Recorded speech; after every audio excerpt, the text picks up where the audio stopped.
அன்பார்ந்த சகோதர சகோதரிகளே, பெரியோர்களே, தாய்மார்களே, ஒரு முக்கியமான விஷயத்தை உங்களிடம் பேசுவதற்காக இந்த வீடியோ பதிவு. கடந்த ஒரு 10 நாட்களாக பல அதிர்ச்சியான சம்பவத்தை தமிழகத்திலே பார்த்து கொண்டிருக்கின்றோம். குறிப்பாக திராவிட முன்னேற்ற கழகம் ஆட்சிக்கு வந்த பிறகு ட்ரக்ஸ், கஞ்சா, சிந்தட்டிக் ட்ரக் இது அனைத்துமே பொதுவெளியில் சர்வசாதாரணமாக எல்லா இடத்திலும் கூட கிடைக்க ஆரம்பித்திருக்கிறது. இது எல்லோருமே நம்முடைய எண்மண் எண்மக்கள் யாத்திரை பயணத்தின்படி நிறைய தாய்மார்கள் இதை சொன்னாங்க. பட்டி தொட்டி எல்லாம் கிராமம் வரைக்கும் ட்ரக்ஸ் வந்துருச்சு, இதை பெரும் முயற்சி எடுத்து கட்டுக்குள் கொண்டு வர வேண்டும் என்று. திமுக அரசு குறிப்பாக இந்த 33 மாத காலத்தில் வரலாறு காணாத அளவுக்கு தமிழகத்தில் ட்ரக்ஸ் புழக்கம் அதிகமாக இருக்கிறது. அதுவும் இந்த 10 நாட்களாக வந்த செய்தி நமக்கு ஒரு ஊர்ஜிதத்தை கொடுக்குது. எந்த அளவுக்கு இதனுடைய தொடர்பு, அரசியல் தொடர்பு, சினிமா தொடர்பை தாண்டி வேறு வேறு அயல் நாடுகளுடைய தொடர்பு. நீங்க பாருங்க, திமுக ஒரு மனிதர் அயலக அணி பொறுப்பை வாங்குறார். அப்படின்னா வெளிநாட்டில் இருக்கக்கூடிய எல்லா நாடுகளுக்கும் ஒரு பொறுப்பாளர் ஒருத்தர் வாங்குறார். அதே மனிதர் ஒரு சினிமா கம்பெனி நடத்துறார், JSM ப்ரொடக்ஷன்ஸ் அப்படின்னு. ஜாஃபர் சாதிக் என்கின்ற மனிதன் ஒரு பெரிய ட்ரக் நெட்வொர்க்கினுடைய தலைவராக இருக்கிறார். சமீபத்தில் Delhi special police, narcotics control bureau இருவரும் இணைந்து ஒரு சப்ளை செயினை டிஸ்டர்ப் பண்ணி 4 பேர்த்த பிடிக்கிறாங்க. 4 பேர்த்தோடைய கிங்பின் தமிழ்நாட்டில் சென்னையில் இருக்கக்கூடிய ஜாஃபர் சாதிக்கை கண்டுபிடிக்கிறாங்க. அதில் குறிப்பாக என்ன நமக்கு ஷாக்கிங்காக இருக்குன்னு பார்த்தீங்கன்னா, 45 கன்சைன்மெண்ட்டில் வேறு வேறு முறையில் 45 முறை நியூசிலாந்து, ஆஸ்திரேலியா, மலேசியா அது போல பகுதிகளுக்கு ட்ரக்ஸ் அனுப்புகிறாங்க. 3500 கிலோ, 2000 கோடி ட்ரக்ஸ் 45 கன்சைன்மெண்ட்டில் போதுங்க. எப்படி போதுனாங்க, டெசிகேட்டட் கோகனட் பவுடர், அதாவது உலர் தேங்காய், அதில் சிந்தட்டிக் ட்ரக் ட்ரக்லேயே ரொம்ப கொடூரம். காரணம் அது கெமிக்கல் பேஸ்டு ட்ரக். நேச்சுரலாக இயற்கையாக கிடைக்கக்கூடிய ஓபியம், கஞ்சா இதையெல்லாம் தாண்டி சிந்தட்டிக் ட்ரக், டிசைனர் ட்ரக்னு சொல்கிறது பார்த்தீங்கன்னா ஒரு கெமிக்கல் காம்போசிஷனை பிரெயினில் குறிப்பாக அந்த நியூரல் நெட்வொர்க்கை இன்னும் ஃபயர் பண்ணி அவங்களுக்கு அந்த ப்ளஷர் கிடைக்கணும் அப்படிங்கிறக்காக, அதிகப்படுத்தணும் அப்படிங்கிறக்காக சிந்தட்டிக்காக உருவாக்கக்கூடிய drugs more harmful, more dangerous, most dangerous substance in the world. அந்த சிந்தட்டிக் ட்ரக்கை உருவாக்குறாங்க. அந்த ட்ரக்கினுடைய பெயர் சூடோ எஃபிட்ரின் அப்படிங்கிற பேருங்க. இந்த சூடோ எஃபிட்ரினை பயன்படுத்தி உலகத்தில் அதிக விலை இருக்கக்கூடிய ஒரு சிந்தட்டிக் ட்ரக்கை மேனுஃபேக்சர் பண்ணுறாங்க. மெட்டா ஆம்ஃபெட்டமைன் அப்படிங்கிற ஒரு ட்ரக்கை மேனுஃபேக்சர் பண்ணுறாங்க. இதுக்கு பேஸ் பொருளாக வச்சு பயன்படுத்த போகிறாங்க. ஸோ இது டெல்லி போலீஸ் பிடிச்சதுக்கப்புறம் இது எவ்வளோ பெரிய அதிர்ச்சியை உருவாயிருக்கிறாங்க. இந்தியாவில் இது போன்ற ஒரு நெட்வொர்க்கு, தமிழ்நாட்டை சார்ந்தவங்க, அதுவும் திமுகவினுடைய அயலக அணியில் இருக்கிறவர், குறிப்பாக சினிமா துறைக்குள்ள இருக்கிறாங்க. அந்த மனிதர் ஜாஃபர் சாதிக் திமுகவுடைய முதல் குடும்பத்தில் எல்லோரோடு சொந்தம் கொண்டாடுறாங்க. முதலமைச்சர்லேருந்து, மகன்லேருந்து, குடும்பத்தினுடைய எல்லா உறுப்பினர்கள்ட்ட. முதலமைச்சருடைய குடும்பத்தில் இருக்கக்கூடிய பெண்கள் இந்த JSM ப்ரொடக்ஷன்ஸ் இவருடைய நிறுவனத்தினுடைய பாடல் வெளியீட்டு விழாக்கு போகிறாங்க. இது வந்த உடனே உதயநிதி ஸ்டாலின் அவர் போட்டிருக்கிற ட்வீட்டெல்லாம் டெலீட் பண்ணுறாங்க. ஸோ எந்த அளவுக்கு பேனிக்காக திமுக இருக்குன்னு பாருங்க சார். அவருடைய சொந்த தம்பி விடுதலைகள் சிறுத்தைகள் கட்சியில் ஒரு பெரிய பொறுப்பில் இருக்காங்க. ஸோ கட்சி பொறுப்பை பயன்படுத்தி, அயலகணி என்கின்ற பொறுப்பை பயன்படுத்தி அதன் மூலமாக வெளிநாட்டுக்கு 45 கன்சைன்மெண்ட், 3500 கிலோ, 2000 கோடி அனுப்பியிருக்கிறாங்க. இதை நாம் புரிஞ்சுக்கணுங்க. First network. இரண்டாவது பாருங்க, நேற்று குஜராத்திலிருந்து 60 கிலோமீட்டர் தூரத்தில், போர்பந்தர் கோஸ்ட்லேருந்து 60 கிலோமீட்டரில் ஈரான் சப்பர் போர்ட்லேருந்து வரக்கூடிய ஒரு ஃபாரின் வெசலை பிடிக்கிறாங்க. அதில் 4 பேர்த்து பிடிக்கிறாங்க. 4 பேரும் பாகிஸ்தானுக்கு லிங்க். அதில் வரக்கூடிய ட்ரக்கை நீங்கள் பாருங்கள்.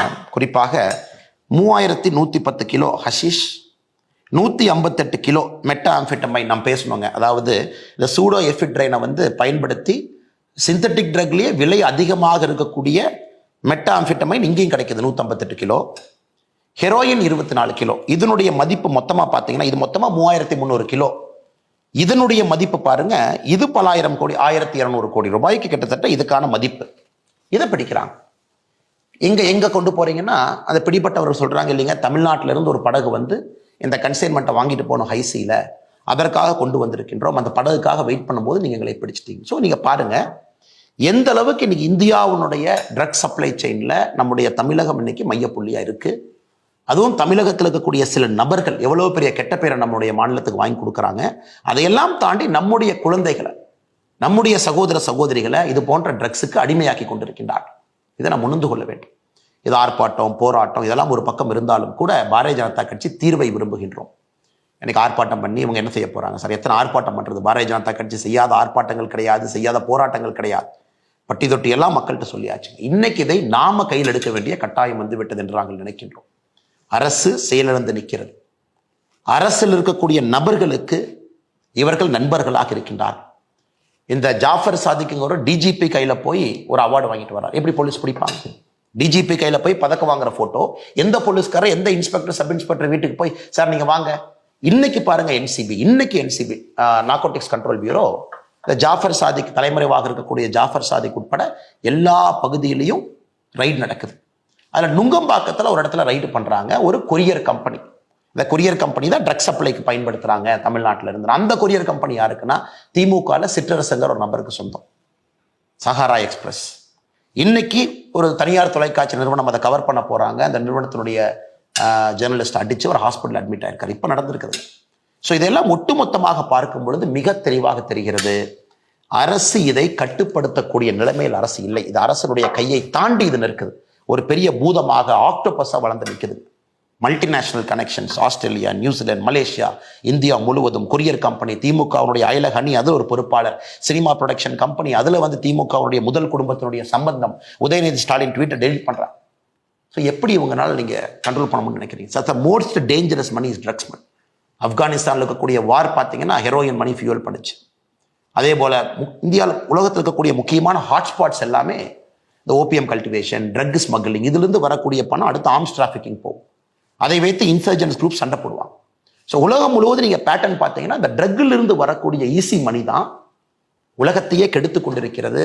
ஒரு இன்சர்ஜென்ட் குரூப் ஃபைட்டிங்ல இருந்து, ஆர்ம்ஸ் ஸ்மக்லிங்ல இருந்து 2 நாடுகளுக்கான சண்டை. இன்னைக்கு தமிழ்நாடு அளவில் அது வந்திருப்பது ஏற்றுக்கொள்ள முடியாது. சினிமாக்குள்ள பாருங்க, பிளாக் மணியை ஒயிட் மணி ஆக்கிறதுக்கு சினிமா ஒரு துறை. ட்ரக்ஸ்ல இருந்து வரக்கூடிய பணத்தை சினிமாவில் போடுங்க, வெளியே எடுங்க, முதல் குடும்பத்தோடு சம்பந்தம் வச்சுக்கங்க, எந்த பிரச்சனையும் இல்லாமல் படத்தை ரிலீஸ் பண்ணுங்க, யாரும் வந்து உங்களுக்கு தொந்தரவு கொடுக்க போறதில்ல. பெரிய பெரிய இயக்குநர்கள் ஃப்ரெண்ட்ஸாக வச்சுக்கங்க, ப்ரெஸ் மீட் அவங்களோட வச்சு பண்ணுங்க, அப்புறம் போலீஸை கூட வச்சுக்கங்க, போய் டிஜிபிட்ட அவார்டு வாங்குங்க, அப்புறம் முதலமைச்சர்கிட்ட போட்டோ எடுத்துக்கங்க. ஸோ எப்படி பிளான் பண்ணி நெட்வொர்க் இருப்பார்கள். ஆனால் சகோதர சகோதரிகளே, இதற்கு ஒரே தீர்வு, ஒரு பக்கம் நான் அரசியலாக பாரதிய ஜனதா கட்சி தான் என்று சொன்னாலும், மோடி ஐயா இருக்கிறாங்க, என்சிபி ஸ்ட்ராங் பண்ணியிருக்கிறோம், இன்னைக்கு பிடிச்சது எல்லாமே மத்திய அரசு, பிடிச்சது எல்லாமே மத்திய அரசுடைய நிறுவனங்கள், நார்கோட்டிக்ஸ் கண்ட்ரோல் பியூரோல இருந்து ஹைசியில பிடிக்கிறாங்க, ஈரான்ல இருந்து வர்றதெல்லாம். இது ஒரு பக்கம் நடந்தாலும் கூட நம்முடைய வீட்டை பாதுகாக்க வேண்டிய பொறுப்பு நம்முடைய பொறுப்பு என்று கருதுகின்றேன். என்னுடைய அன்பான வேண்டுகோள், அரசியல் ரீதியாக பாரதிய ஜனதா கட்சியை முன்னெடுத்துக் கொண்டிருக்கின்றோம். ஆனால் ஒரு தனி மனிதனாக நீங்கள் முன்னெடுக்க வேண்டும் என்பதற்காகத்தான் இந்த அவசர பதிவு. ஏன்னா எல்லா பக்கமே ஊடுருவி இருக்குது சார். டெய்லி பேப்பரை படிச்சா ஒரு முன்னாள் காவல்துறை அதிகாரி என்கின்ற காரணத்தினால் என்னால் கனெக்ட் பண்ண முடியுது சார். இது எங்கெங்க போகுது, எப்படி இதை பிளான் பண்ணியிருக்காங்க, செட்டப் என்ன, இன்னும் எவ்வளவு ஆழமாக இது இருக்கும், சப்ளை செயின் எப்படி இருக்கும், லாஜிஸ்டிக்ஸ் எப்படி இருக்கும், குருவிகள் என்று சொல்லக்கூடிய கொரியர்ஸ் எப்படி இருப்பாங்க, டெசிகேட்டட் கோகனட் பவுடருக்குள்ள வச்சு கடத்துறாங்க. ஆனால் சகோதர சகோதரிகளே, நாம் எல்லோரும் இணைந்து களத்தில் இறங்க வேண்டிய நேரம் அது தமிழ்நாட்டில் ட்ரக்ஸை ஒழிப்பதற்கு. காலேஜில் இருந்து ஆரம்பிக்கணும் சார். ஒரு காலேஜில் கூட பேரண்ட்ஸ் நீங்கள் இருக்கீங்க, ரோட்டரி கிளப், லைன்ஸ் கிளப் எல்லாம் பேச ஆரம்பிங்க. ஸ்டூடெண்ட்ஸை வந்து நார்கோட்டிக்ஸ் கண்ட்ரோல் பியூரோ என்சிபி வெப்சைட்டுக்கு போனீங்கன்னா ஓத் அகேன்ஸ்ட் ட்ரக்ஸ் இருக்கும். குழந்தைங்களை சத்திய பிரமாணம் எடுக்க சொல்லுங்கள். ட்ரக்ஸுக்கு எதிராக நாங்கள் இருப்போம். காலேஜில் எங்கே பார்த்தாலும் நாங்கள் கம்ப்ளைண்ட் பண்ணுவோம். அதற்கு காலேஜுக்குள்ளே ஒரு தனி சென்டர் இருக்கணும், ஒரு ஆள் இருக்கணும். காலேஜுக்குள்ளே காவல்துறையினுடைய டோல் ஃப்ரீ நம்பர் ரெஜிஸ்டர் பண்ணியிருக்கணும். அதை காலேஜில் இருக்கக்கூடிய குழந்தைகள் அவர்களாக முன்னாடி வந்து சொல்லணும்.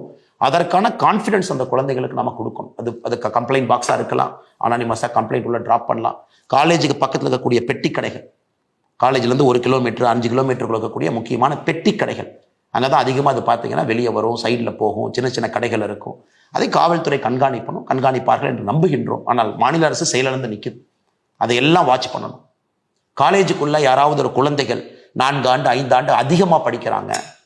ஒரு குழந்தை பார்த்தீங்கன்னா, நான் இதற்கு முன்பு காவல்துறை அதிகாரியாக இருக்கும்பொழுது ஒரு தனியார் கல்லூரியில் பார்த்தேன். 7 வருஷம் 8 வருஷம் 9 வருஷம் ஏன் அதிகமாக படிக்கிறாங்கன்னு பார்த்தீங்கன்னா, காலேஜுக்குள்ள அந்த குழந்தைகள் ட்ரக்ஸ் செல்லராக இருக்கிறாங்க. நிறைய நடவடிக்கை எடுக்க வேண்டி இருந்ததுங்க என்னுடைய பழைய பரிமாணம் காவல்துறை அதிகாரியாக. ஸோ காலேஜுக்குள்ளே ஒருத்தவங்க ரொம்ப நாள் இருக்காங்க, ரொம்ப எக்ஸ்டெண்டடாக படிக்கிறாங்க, அரியர் நிறையா வச்சிருக்காங்க, இருந்தும் 3-4 வருஷத்துக்கான அவங்கள கண்காணிக்கணும். காலேஜுக்குள்ளே வரக்கூடிய சப்ளை செயின்ஸ், உள்ளே வரக்கூடிய கேன்டீனுக்கு வரக்கூடியவர்கள் யார், என்ன, காலேஜுக்கு வெளியே யார் நிற்கிறாங்க. ஸோ காலேஜே இப்போ ஸ்பெஷல் ஸ்குவாட் போகணும். அடுத்து ரோட்டரி, லைன்ஸ், இது போன்ற இன்டர்நேஷ்னல் அமைப்புகள் நீங்கள் ட்ரக் அவேர்னஸை ஒரு இஷ்யூவாக கையில் எடுக்கணும். அதை தாண்டி நம்முடைய பெற்றோர்கள், பொதுமக்கள் எல்லாம் பேரண்ட் டீச்சர் அசோசியேஷன் மீட்டிங்கில், காலேஜில் இதை பற்றி நம்ம பேசணும். இது எல்லாம் நாம் செய்ய ஆரம்பிக்கும் பொழுது மாநில அரசு செயலிழந்து நின்றாலும் கூட மக்களாக நாம் நம்முடைய தமிழகத்தை மீட்டெடுக்க முடியும் என்று முழுமையாக நம்புகின்றோம்.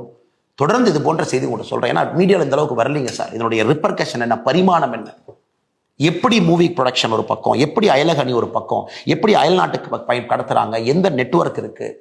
நேற்று பார்த்தீங்கன்னா போர்பந்தர் பக்கத்தில் சீசா இருக்கக்கூடிய கிட்டத்தட்ட 3300 கிலோ 1200 கோடி ரூபாய் ஹெரோயின்ல இருந்து பார்த்தீங்கன்னா மெட்டாஃபெட்டமைன்ல இருந்து எல்லாம் இருக்கு. இப்போ சிந்தட்டிக் ட்ரக்ஸ் போயிடுச்சு சார். கஞ்சா அதெல்லாம் தாண்டி ஏதோ சின்ன சின்ன சரஸ் அந்த மாதிரி இருந்தது, அதை தாண்டி இன்னைக்கு சிந்தட்டிக் ட்ரக்ஸ்குள்ள போயாச்சு.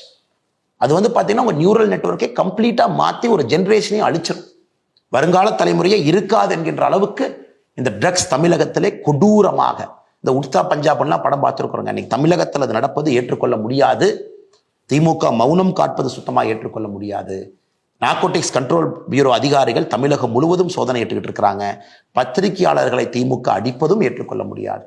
அதனால் நாம் நம்முடைய தமிழகத்தை மீட்டெடுப்போம். வருகின்ற காலத்தில் பாரதிய ஜனதா கட்சி முழுமையாக உங்களோட தமிழகம் முழுவதும் நாங்களும் களம் இறங்குகின்றோம். எங்களால் முடிந்த பணியை நாங்கள் செய்கிறோம். அரசியல் அதிகாரம் இல்லாமல் பட்டி தொட்டி எல்லாம் அவேர்னஸ் உருவாக்குறோம். இந்த பிரச்சனைக்கு இன்னைக்கு தீர்வு என்னன்னாங்க ஐயா, நாம் அனைவரும் கலந்து ஒரு சொல்யூஷன் கொடுக்கணும். அரசியலாக நாங்கள் இதை எடுத்து செல்கின்றோம், மக்கள் மன்றத்தில் வைக்கின்றோம். அது ஒரு பக்கம். அரசியலை தாண்டி நாம் ஒன்றாக இணைந்து இந்த பிரச்சனைக்கான தீர்வை நாம் கண்டுபிடிக்க வேண்டிய நேரம், காரணம் அரசு செயலிழந்து நிற்கிறது. நிச்சயமாக நீங்கள் அனைவரும் நம்மோடு இணைந்து செய்வீர்கள் என்ற நம்பிக்கையோடு வணக்கம்.